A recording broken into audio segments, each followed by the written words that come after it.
Hello students, कैसे हैं आप सब। आशा करती हूँ आप सभी अच्छे होंगे। मैं आरती आप सभी का अपने परिवार फिजिक्स ग्रुप पर हार्दिक स्वागत करती हूँ, जहाँ पर हम पढ़ते हैं ग्रेजुएशन के लिए फिजिक्स और केमिस्ट्री। और आज की एक क्लास है केमिस्ट्री की बीएससी सेकेंड ईयर के स्टूडेंट्स के लिए, जिसमें हमारी थर्ड बुक चल रही है फिजिकल केमिस्ट्री। थर्ड बुक चल रही है इसमें हमारी फिजिकल केमिस्ट्री, और फिजिकल केमिस्ट्री के अंदर हम हमारी एक यूनिट कंप्लीट कर चुके हैं और ये हमारी यूनिट 2 चल रही है, जो है थर्मोडायनेमिक्स फर्स्ट। तो थर्मोडायनेमिक फर्स्ट का ये थर्ड लेक्चर है। तो इसमें अब तक हम इसमें काफ़ी सारी चीज़ें पढ़ चुके हैं। लास्ट रन पर हमने इसमें फर्स्ट लॉ ऑफ थर्मोडायनेमिक के बारे में बात की थी, जिसमें हमने हेस लॉ के बारे में पढ़ा था। हमने दो लॉज पढ़े थे एप्लीकेशन के अंदर, एक तो था हमारा लेवोसियर का लॉ और दूसरा था आपका हेस लॉ। अब इसके एप्लीकेशन के बारे में बात करेंगे हम। मैंने आपसे कहा था कि एप्लीकेशन इसकी थोड़ी सी लेंथी है, तो इसके बारे में हम आज डिस्कस करेंगे। देखिए, it is applicable for the measurement of a number of heat energy in thermodynamic system. ये हीट एनर्जी नहीं है, यहाँ पर थोड़ा सा चेंज कर लेना इसको। ये हीट रिलीज्ड है। क्या है ये? हीट रिलीज आएगा यहाँ पर, heat released in thermodynamic system. तो यहाँ पर देखो, ये जो है स्लो के एप्लीकेशन है, इसके अंदर हम ये पढ़ेंगे कि जो थर्मोडायनेमिक सिस्टम होते हैं उसके अंदर से एनर्जी या हीट कह सकते हो, हीट रिलीज हो रही है, एब्जॉर्ब हो रही है, कितनी होती है, इसके बारे में इसको लेकर यहाँ पर क्या दिया हुआ है, एप्लीकेशंस दिए हुए हैं। तो अपने हेल्थ लॉ के अंदर लास्ट टर्न पर जो हमने लास्ट लेक्चर हुआ था, उसमें आपको बताया था कि जो एनर्जी होती है हेल्थ लॉ के अंदर, हमने आपको बताया था, मैं आपको एक बार फिर से रिकॉल करा देती हूँ।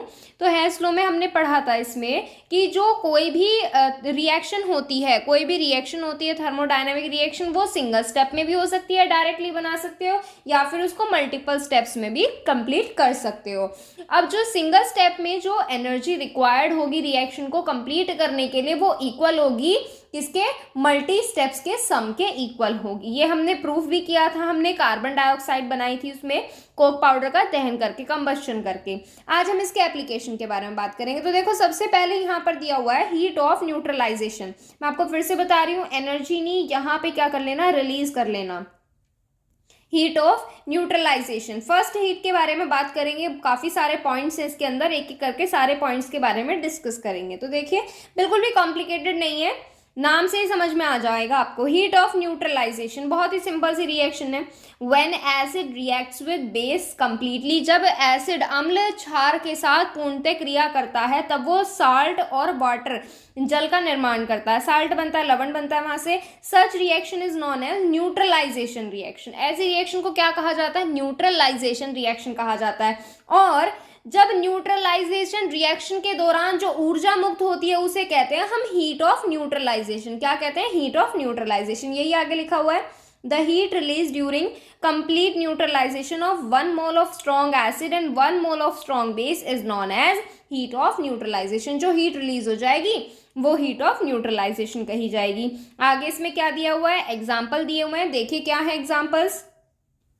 ये है यहाँ पर, देखिए स्क्रीनशॉट मैं आपको दिलवा दूंगी, बेटा पीडीएफ नहीं मिलेगी आपको, पीडीएफ नहीं मिल सकती, सारी प्रॉपर पीडीएफ नहीं बनी हुई है, आगे पीछे है, तो आप कंफ्यूज हो जाओगे वरना इससे। देखो यहाँ से, अब ये है एग्जाम्पल की बात कर रहे थे हम इसमें। देखिए, the heat of neutralisation of strong acid and strong base is constant which is 13.7 kilo calorie per mole. मतलब क्या है इसका? स्ट्रॉन्ग एसिड और स्ट्रॉन्ग बेस जब न्यूट्रलाइज्ड होते हैं और उनमें से जो ऊर्जा मुक्त होती है वो कांस्टेंट होती है, यानी कि नियत होती है। वो कितनी होती है? 13.7, 13.7 किलो कैलोरी पर मोल होती है। आगे इसमें दिए हुए हैं दो रिएक्शंस के बारे में बताया। HCl जब NaOH के साथ, HCl क्या है? एसिड है, NaOH क्या है? बेस है। जब ये दोनों रिएक्ट करते हैं तो NaCl क्या बनेगा? NaCl साल्ट बनेगा और वाटर रिमूव होगा। Energy same. स्ट्रॉन्ग एसिड और स्ट्रॉन्ग बेस रिएक्ट कर रहे हैं तो ये होगा। ठीक है, आगे भी इसमें कुछ लिखा हुआ है, पढ़ लेते हैं। ये भी क्या है? But heat of neutralisation of weak acid और वीक बेस। ये तो हमने बात कर ली स्ट्रॉन्ग एसिड और स्ट्रॉन्ग बेस के बारे में। वीक एसिड और वीक बेस के लिए क्या होगा? वीक एसिड और वीक बेस जब क्या होंगे? न्यूट्रलाइजेशन होंगे, will be less than 13.7 kilo calorie per mole. तब उनमें से मुक्त होने वाली ऊर्जा 13.7 किलो कैलोरी पर मोल से कम होगी। क्लियर है? ऐसा क्यों है? Because weak acid and base can not be ionised completely. आप जानते हैं कि वीक एसिड और वीक बेस पूर्णतः आयनाइज नहीं होते, आयन नहीं बनाते। So external energy has been required for their neutralisation. तो उनके न्यूट्रलाइजेशन के लिए उनकी आंतरिक ऊर्जा की भी ज़रूरत होती है। जब ऊर्जा ज़्यादा खर्च हो जाती है तो उनके पास टोटल ऊर्जा क्या रह जाएगी, कम रह जाएगी। तो यहाँ से मुक्त होने वाली ऊर्जा 13.7 किलो कैलोरी पर मोल से कम होती है। आगे यही लिखा है, that's why the net release energy during reaction will slightly decrease. ये है बस यहाँ से इसका सारे का स्क्रीनशॉट हम ले लेंगे, अभी थोड़ी देर में ले लेंगे। अभी नेक्स्ट पॉइंट देखते हैं पहले, हीट ऑफ कंबस्शन। कंबस्शन आप सभी जानते हो, रिएक्शन करके आए हैं हम हेस लॉ के अंदर, उसकी एप्लीकेशन के अंदर भी यही दिया हुआ है। और ज़्यादा एग्जांपल दे दे, देखो कितनी अच्छी बात है इसमें। The quantity of heat release during complete combustion of 1 mole of substance by oxygen is known as heat of combustion. बिल्कुल इजी सी डेफिनेशन है। जब हीट ऑफ कंबस्शन या फिर हीट ऑफ न्यूट्रलाइजेशन या फिर और किसी हीट के बारे में पूछा जाता है तो आप बिल्कुल आसानी से जानते हो। अब देखो, जब बात की गई है कंबस्शन यानी कि दहन के बारे में जब बात की गई है, तो क्वांटिटी ऑफ हीट मतलब ऊर्जा की जितनी भी मात्रा क्या हुई है, रिलीज हुई है। Release during complete combustion of 1 mole of substance by oxygen. अब आप सभी जानते हो कंबस्शन या दहन जो होता है ऑक्सीजन की प्रेजेंस में कराया जाता है। ऑक्सीजन की प्रेजेंस में 1 मोल को पूर्णतः कंबस्शन यानी कि पूर्णतः उसका दहन करने पर जो ऊर्जा यानी कि एनर्जी या हीट रिलीज होगी वो आपकी कही जाती है हीट ऑफ कंबस्शन। ये कैसी है, एक्सोथर्मिक रिएक्शन है। So heat has been release during combustion of substance and it will convert into oxides. ये क्या बना लेते हैं, ऑक्साइड्स में कन्वर्ट हो जाते हैं। चलो ये तो ऑक्साइड की बात तो दूसरी है।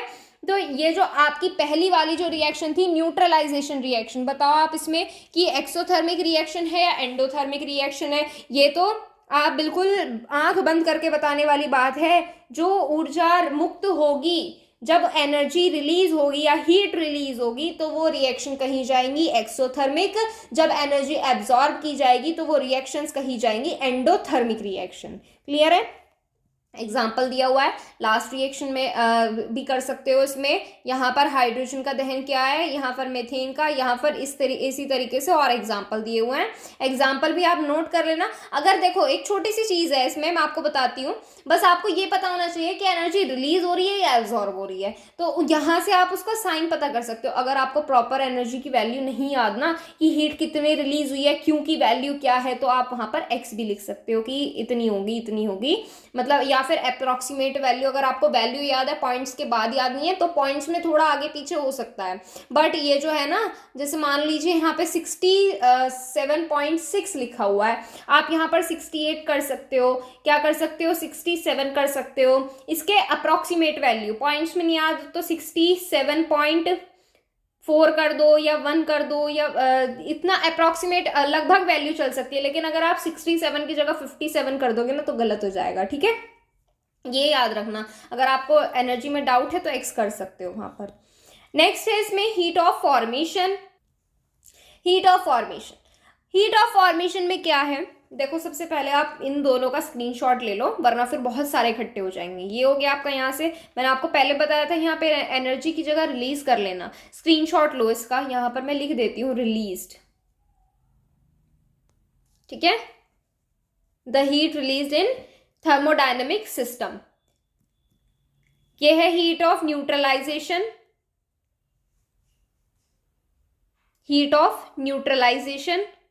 स्क्रीनशॉट लो। और ये आपका हीट ऑफ कंबस्शन, एग्जांपल्स के साथ आपको दे रहे हैं, देख लेना। बाकी रिएक्शन बिल्कुल आसान सी है। अब देखो नेक्स्ट, हीट ऑफ फॉर्मेशन क्या कहता है, it can be defined as the quantity of heat release और absorb during formation of 1 mole of substance from its component. उसके किसी कंपोनेंट से 1 मोल सब्सटेंस को बनाने के दौरान जितनी भी ऊर्जा या हीट मुक्त या ग्रहण की जाती है उसकी क्वांटिटी को हीट ऑफ फॉर्मेशन कहा जाता है। अब देखो मैंने ऐसा क्यों बोला, इसमें रिलीज और एब्जॉर्ब क्यों आ रहा है, क्योंकि बेटा इसमें बिल्कुल सिंपल सी एक चीज है। कोई भी रिएक्शन है, मान लीजिए रिएक्शन छोड़िए, आप घर में कुछ भी काम कर लीजिए, जैसे सब्जी है, सब्जी बनाते हो जब, यानी कि फॉर्मेशन होता है, किसका फॉर्मेशन होता है, मान लीजिए आपको दाल ही बनानी है, तो क्या वो दाल आप कुकर में रखोगे और वो ऐसी बन जाएगी? नहीं, उसको क्या देनी पड़ेगी, हीट देनी पड़ेगी। तो वहां से क्या होगा, हीट वो दाल एब्जॉर्ब करेगी। क्या करेगी, हीट दाल एब्जॉर्ब करेगी। और फिर वहीं अगर आपको क्या करना हो, वहीं अगर आटा गूंथना हो तो आटे में पानी मिलाओगे, तो वहां से क्या होता है, वहां से क्या होता है, थोड़ा सा अपनी तरफ से काम करोगे आप, और वहां से आटा गुंज जाएगा। तो एब्जॉर्ब और रिलीज दोनों हो सकते हैं, यहाँ से एब्जॉर्ब भी हो सकती है और रिलीज भी हो सकती है। तो उसकी क्वांटिटी को क्या कहा जाता है, हीट ऑफ फॉर्मेशन, की बनाने में कितनी ऊर्जा लगी है, कि हमें एनर्जी उसमें से मिली है या फिर हमने उसमें लगाई है। क्लियर है? जैसे एग्जाम्पल है ये, यहां से क्या एग्जाम्पल दिया हुआ है बेटा, कॉक का दहन, कंबशन किया हुआ है, ये बेस्ट एग्जाम्पल है। इसमें कोई सा भी एग्जाम्पल आप रख सकते हो इसमें, ठीक है। ऊर्जा जो आपकी हीट है, क्यू है, इसके ऊपर डिपेंड करेगा। तो इसकी वैल्यू कितनी होती है, अभी बताया था आपको, 94 होती है। इसकी कितनी होती है, 67.6, या अप्रोक्सीमेट 68 लिख सकते हो। इसी तरीके से इनकी वैल्यूज भी आप रख सकते हो, देख लेना अगर आप वैल्यूज रख सकते हो। आगे देखो इसमें, अब यहाँ पर हमारा क्या है, ये देखना। अब यहाँ पर हम करेंगे न्यूमेरिकल। न्यूमेरिकल इंपॉर्टेंट होते हैं, आते हैं न्यूमेरिकल, तो न्यूमेरिकल्स इसके थोड़े ध्यान से देखना। बिल्कुल इजी है, टिपिकल नहीं है, पर अगर कहीं गलती करोगे तो मात खाओगे। तो यहाँ से क्या है, find out the heat of combustion of C2H6 ethane on the basis of following data. यहाँ पे नीचे हमें कुछ रिएक्शन दी हुई है, यहाँ तक है बेटा आपका ये क्वेश्चन, यहाँ तक ये क्वेश्चन दिया हुआ है, रिएक्शन आपको दी जाती है, ठीक है। तो यहां पर हमें क्या बताना है, इसकी C2H6 की हीट के बारे में बताना है। बिल्कुल सिंपल है, कोई भी टिपिकल चीज नहीं है इसमें। तो देखो यहां पर क्या है, एक रिएक्शन ये दे दी जिसमें से ऊर्जा मुक्त हो रही है या ग्रहण हो रही है, बताओ क्या हो रहा है, नेगेटिव साइन है, ऊर्जा एनर्जी या हीट रिलीज हो रही है या एब्जॉर्ब हो रही है, एनर्जी यहाँ से एब्जॉर्ब हो रही है। क्यों, मतलब हीट क्या है, यहाँ से एब्जॉर्ब हो रही है, एब्जॉर्ब हो रही है, ग्रहण कर रही है, यानी कि उसके पास कम है, तो साइन कैसा आएगा, नेगेटिव आएगा। तो देखो यहाँ से दो रिएक्शन है, और आपको मेन रिएक्शन ये दे दी कि आपको ये रिएक्शन बनानी है, और तब यहाँ से इनकी वैल्यूज फाइंड करनी है कि इसके लिए इनकी वैल्यू क्या आएगी, ठीक है। तो अब यहाँ से बिल्कुल सिंपल है, देखो क्या है, यहाँ पर इस रिएक्शन में क्या दिया हुआ है, CO2 दिया हुआ है, और क्या दिया हुआ है, H2O। अब यहाँ पर देखो प्रोडक्ट साइड में कहाँ CO2 है, इस रिएक्शन में CO2 है, और इस रिएक्शन में H2O। इक्वेशन बना ली है, इक्वेशन नंबर 1 है, ये 2 है, ये 3 है, 1 2 3, ये इक्वेशन बना ली। अब आप क्या करोगे, अब यहाँ पर आपकी इनके मोल्स बैलेंस करोगे, पहले कितने मोल्स चाहिए होंगे वो बैलेंस करोगे। तो अब यहाँ पर क्या करोगे, इक्वेशन नंबर 2 में 2 से मल्टीप्लाई करोगे, इक्वेशन नंबर 3 में 3 से मल्टीप्लाई करोगे, ये दिया हुआ, तब आपकी नई इक्वेशन बन जाएंगी। ये है इक्वेशन नंबर 4 और इक्वेशन नंबर 5। अब जब आप मल्टीप्लाई करोगे तो आप उसकी हीट को नहीं छोड़ोगे, जब रिएक्शन में मल्टीप्लाई करोगे तो हीट भी उसके प्रॉपरली साथ साथ चलेगा, क्योंकि हमें हीट ऑफ कंबस्शन फाइंड करना है। क्लियर है? अब नेक्स्ट देखो, अब यहाँ पर हमारे ये तो बन गए कि नंबर ऑफ मोल्स बन गए, मतलब जितने जितने मोल्स हमें चाहिए होते हैं। तो अब नेक्स्ट क्या है इसमें, देखो ये आपस में क्या हो रहे हैं, जुड़ रहे हैं। तो हम रिएक्शन नंबर 4 को और रिएक्शन नंबर 5 को क्या कर देंगे, ऐड कर देंगे। बिल्कुल आसान है, बिल्कुल बहुत ही ज़्यादा आसान है। रिएक्शन नंबर 4 और 5 को हमने क्या कर दिया, ऐड कर दिया। इन दोनों को ऐड करोगे, ये रिएक्शन बन जाएगी। अगली रिएक्शन बन गई रिएक्शन नंबर 6, बहुत सिंपल है, देखो C ऐसे का ऐसे ही रहेगा, 3H2 एज इट इज, और यहाँ पर 2O2 है, यहाँ पर 3/2O2 है, इन दोनों को ऐड करोगे तो 7/2O2 आएगा, और ये दोनों आपस में इसी तरीके से लिखे जाएंगे। यहाँ पर क्या बन गई, रिएक्शन नंबर 6 बन गई। अब मेन रिएक्शन क्या है हमारी, बताओ, मेन रिएक्शन है बेटा हमारी, एक सेकेंड अभी दिखाते हैं, ये रही, ये आ गई मेन रिएक्शन, ये है आपकी। अब यहाँ पर आपको क्या चाहिए, C2H6 चाहिए और 7/2O2 चाहिए। अब आपको ये तो मिल गया, प्रोडक्ट साइड तो मिल गई आपको यहाँ से। अब आपको क्या करना है, यहाँ पर रिएक्टेंट साइड में भी यही बनाना है। अब 7/O2 तो प्रेजेंट है आपके पास पहले से ही, अब आपको ये बनाना है यहाँ से। अब ये बनाओगे, कैसे बनाओगे, तो यहाँ पर बेटा आपको रिएक्शन नंबर 1 याद होनी चाहिए। 1 देखो, देखो 1 रिएक्शन क्या दी हुई है, ये दी हुई है, यहाँ पर क्या है, C2H6 है। अब रिएक्शन नंबर 6 में से 1 को माइनस करो, करके देखो, रिएक्शन नंबर 6 में से 1 को माइनस करके देखो क्या आता है। बिल्कुल करो, फटाफट करके देखो क्या आता है। मैं बिल्कुल सिंपल सा एक तरीका बताती हूँ। रिएक्शन नंबर 6 हो गई ये, और रिएक्शन नंबर 1 हो गई है। जब इसमें माइनस करोगे तो देखो 2C से तो 2C कैंसिल हो जाएगा, H2 से H2 कैंसिल हो जाएगा, इधर क्या बचेगा 7/2 O2, और इधर क्या बचेगा बेटा, माइनस करना है तो यहां पर माइनस आ जाएगा C2H6, क्या आ जाएगा इधर C2H6। अब यहाँ पर 7/2 है, और ये C2H6 जो इधर माइनस का है इधर आकर क्या हो जाएगा प्लस का, तो यहाँ पर क्या आ जाएगा C2H6 आ जाएगा। रिएक्शन को बैलेंस करना जान गए हो कि किस तरह से बनाना है, प्लस माइनस मल्टीप्लाई यही होएगा इसमें, और कुछ खास नहीं होना इसमें। और जैसे जैसे आप रिएक्शन को बैलेंस करते जाओगे वैसे वैसे आपकी यहाँ से हीट भी आपको मिल जाएगी। क्लियर है? जो जो प्रोसेस आप रिएक्शन के साथ करोगे वो आपको हीट के साथ भी करते चलना है। ये हो गई आपकी रिएक्शन कंप्लीट। अब आप क्या कर लीजिए, आप इसका स्क्रीनशॉट ले लीजिए। चलो पहले इतने का स्क्रीनशॉट लो इसका, हीट ऑफ फॉर्मेशन, और फिर आ गया ये आपका एक न्यूमेरिकल। मैं आपको और भी न्यूमेरिकल दूंगी, वैसे तो इसमें सॉल्यूशन दिए हुए हैं, आप उनको सॉल्व करके देखना खुद से। ये हो गया आपका एक दूसरा क्वेश्चन। बिल्कुल ऐसे ही करना है, ज्यादा कुछ खास नहीं है इसमें, और बिल्कुल इसका देख के मत चलना। ऐसा भी हो सकता है कि कभी इसमें गलत दिया हो, गलत करके देखा हो। मैंने आपको क्वेश्चन नंबर 1 समझाया है, तो क्वेश्चन नंबर 1 के अकॉर्डिंग ही आप बाकी करके देखना। अब देखो यहाँ पे एनर्जी नहीं दी हुई है, यहाँ पर वाई और जेड दे दिया कि इन्होंने यहाँ पर एग्जैक्ट वैल्यू नहीं पता थी तो वाई जेड लिख लिया यहाँ पे। तो यहाँ से आप वाई और जेड में ही आपके आंसर निकल कर आएंगे, जैसे इस तरीके से दिए हुए हैं। आगे देखो नेक्स्ट, ये एक और क्वेश्चन है, इसको भी करके देखना। 3 क्वेश्चन दे दिए देखो हमने आपको। अब यहाँ पर हीट ऑफ सॉल्यूशन की बात करेंगे। हीट ऑफ सॉल्यूशन क्या है? It can be defined as the quantity of heat released और absorb when 1 mole of solid compound has been dissolved in water to form its aqueous solution. मतलब क्या है बेटा इसका? बहुत साधारण सा है। अरे हिंदी तो बतानी है इसकी, क्या बतानी है? देखो सॉल्यूशन, सॉल्यूशन का मतलब क्या होता है? किसी भी चीज को घोल के उसका विलयन बनाना, ये होता है ना सॉल्यूशन का मतलब ये कि एक मोल ऑफ सॉलिड को वाटर में डिसॉल्व करने में जितनी भी एनर्जी रिलीज और एब्जॉर्ब होती है उसको हीट ऑफ सॉल्यूशन कहा जाता है। क्लियर है? ये आपके दे दिया, एग्जांपल्स दे दिए हैं। यहाँ पर आपको क्या बनाना है? बस एक्वस सॉल्यूशन बनाना है। और देखो एब्जॉर्ब और रिलीज हो रही है ना, तो हमने इसको इस साइन से रिप्रेजेंट किया है, प्लस माइनस। कभी आप सोचो कि ये क्या साइन दिया हुआ है, प्लस के नीचे माइनस, ये वाला साइन होता है ना, इसको दिखाया गया है। मैथ्स वाले बिल्कुल आसानी से देख के समझ गए होंगे कि ये क्या है। ठीक है? Heat of transition. Transition heat क्या है?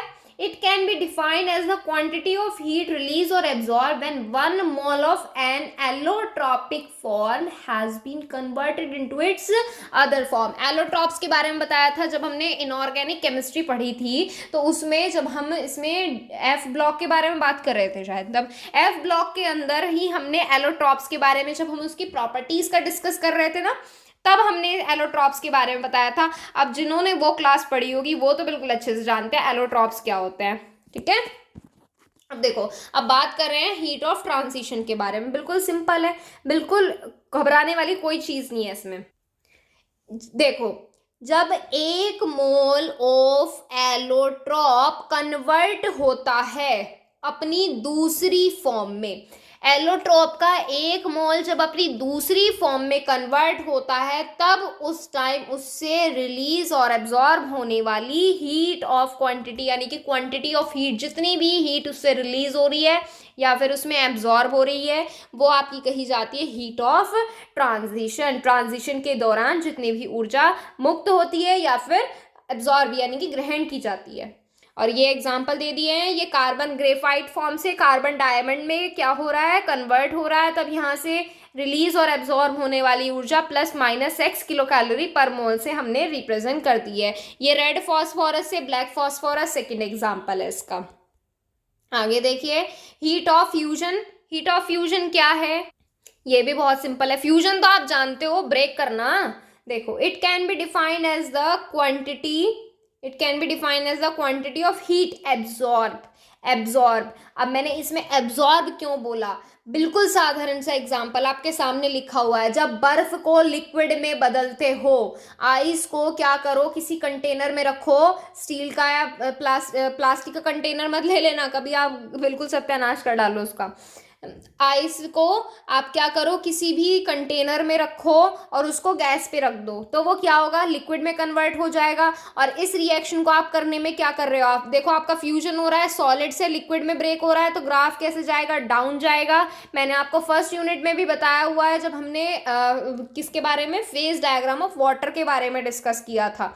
तो उसमें आपका क्या होगा, यहाँ से फ्यूजन हो जाएगा और इसमें ऊर्जा क्या हो रही है, एब्जॉर्ब हो रही है। हमें बाहर से एनर्जी या ऊर्जा लगानी पड़ रही है, हीट देनी पड़ रही है, तभी आपका फ्यूजन वहां पर हो रहा है। तो यहाँ से किससे रिप्रेजेंट करोगे, -x किलो कैलोरी पर मोल से रिप्रेजेंट करोगे। क्लियर है, ये होती है heat of fusion.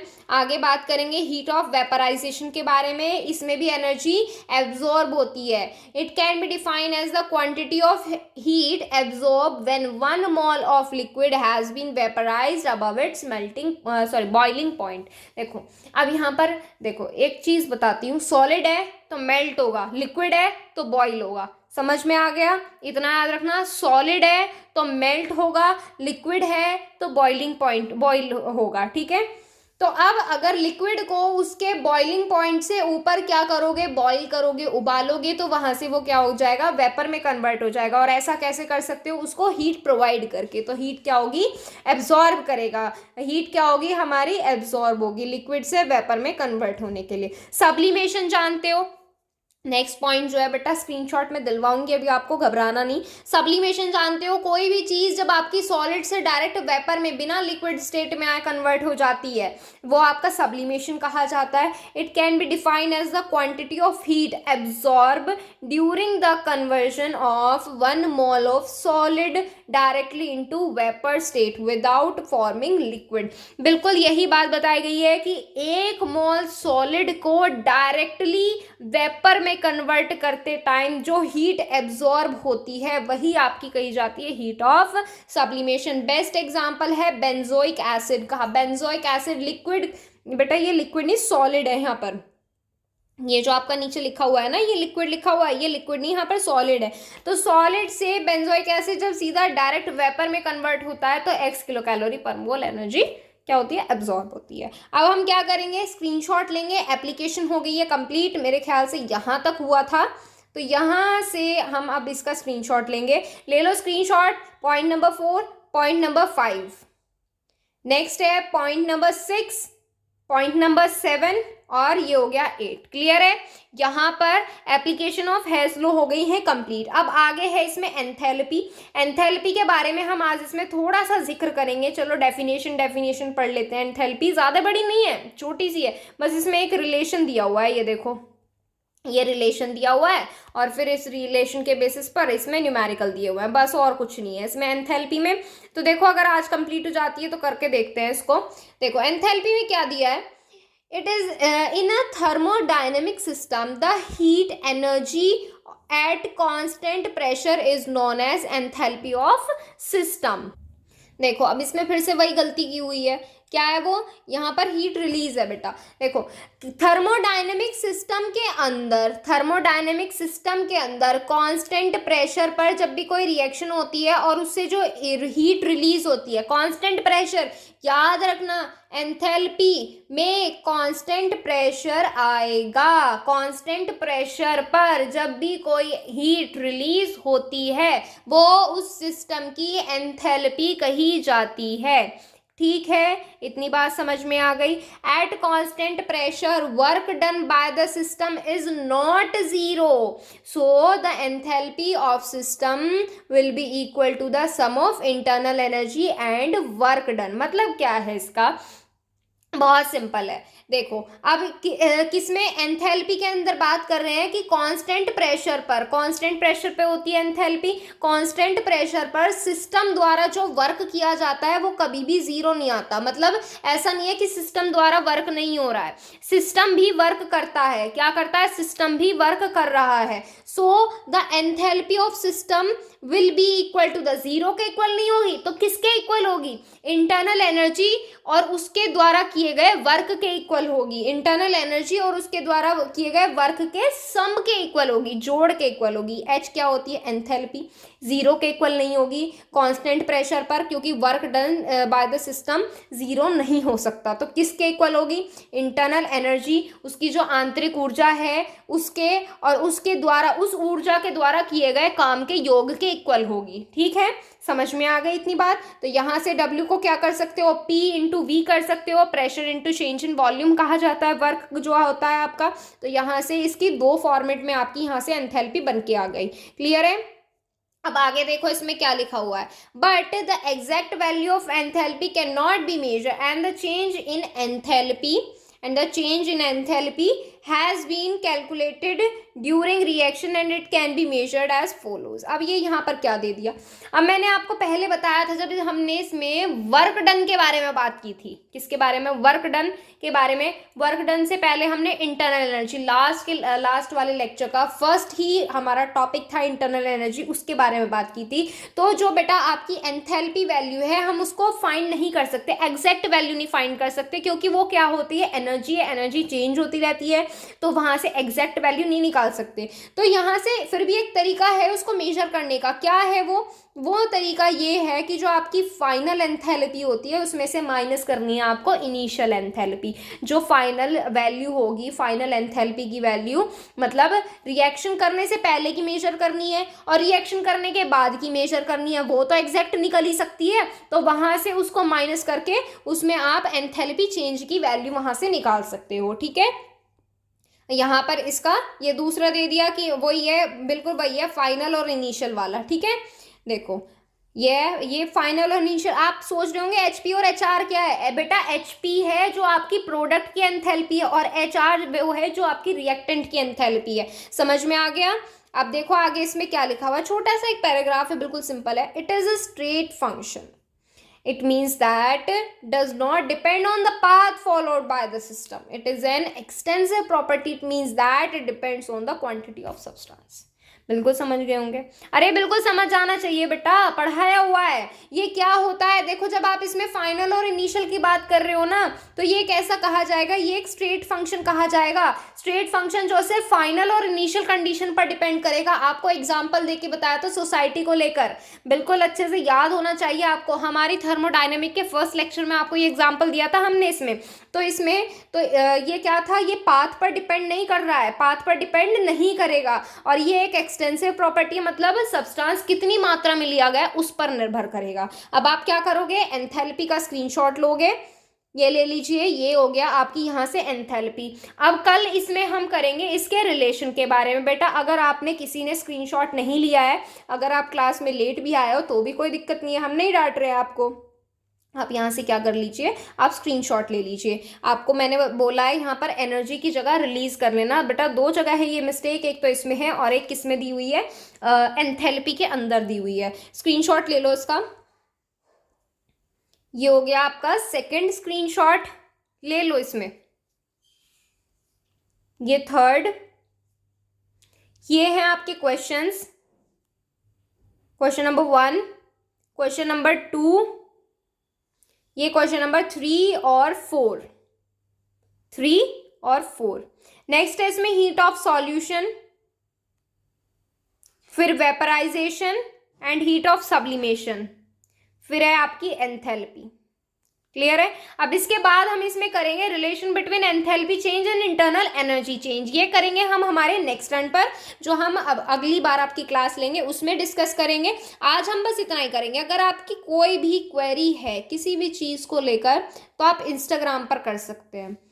Instagram ID है, आप ही के लिए बनाई है बेटा, इंस्टाग्राम आईडी physics_guru_India, इस पर मैसेज करना। आपकी जो भी क्वेश्चन है आप इस पर डाल सकते हो। आपके जवाब जितनी जल्दी हो सके हम देने की कोशिश करते हैं। बेटा देखो, आप डेली डेली इतने क्वेश्चन करते हो, एक एक क्वेश्चन बार बार पूछते हो, अब इतना तो नहीं है ना, थोड़ा बहुत तो आपकी अंडरस्टैंडिंग रखनी चाहिए इतनी तो। चलो, और टेलीग्राम चैनल ज्वाइन करने के लिए अगर आपको टाइमिंग में कोई भी डाउट है तो आप टेलीग्राम चैनल ज्वाइन कर सकते हो। प्ले स्टोर से टेलीग्राम इंस्टॉल करिए, आईडी बनाना उस पर, जैसे व्हाट्सएप यूज़ करते हो ना, बिल्कुल ऐसे यूज़ होता है, कुछ अलग नहीं है उसमें, बिल्कुल ऐसे ही होता है। और उस पर आपको क्या करना है, सर्च बार में जाकर सर्च करना है फिजिक्स गुरु इंडिया, आपको चैनल मिल जाएगा, वहाँ से आप ऐड हो सकते हो। तो चलिए बाकी करेंगे नेक्स्ट टर्न पर। आज के लिए बस इतना ही। Thank you so much.